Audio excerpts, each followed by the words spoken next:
Salut! Iată, am să vă explic astăzi despre un scooter. Este model nou 2020. Această lună. Uitați, are frână, are claxon. Acesta este dashboard-ul. Apăsăm o dată, se aprinde. Deci are 3 viteze, acum este pe viteza 1, viteza 2 și viteza 3. Aici, când dați la a treia viteză, el va prinde 25 de km la oră. Acum stingem. Are lanternă cu LED halogen, uitați. Este alb cu negru. Este ceva foarte frumos. Are frână și pe față și pe spate. Aici are motorul. Are picior. Aici se deschide ca să se poată lăsa. Scooter electric 2020, luna iulie. Frână pe disc. Aici avem frâna, stopul de frână. Ceva foarte frumos.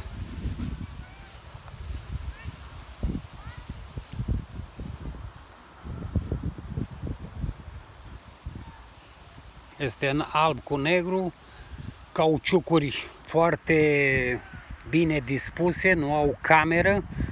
Este o gumă foarte bine pusă, pentru că cu camere, acum modelele noi nu se mai fac cu cameră, pentru că vă dați seama, mergi 3-4 gropi, iei o petricică ceva,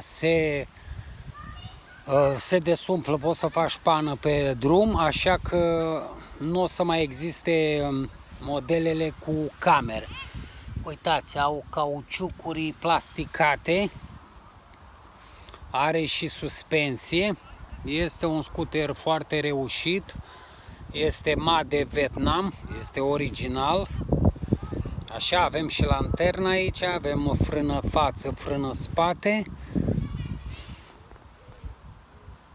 Cam atâta deocamdată.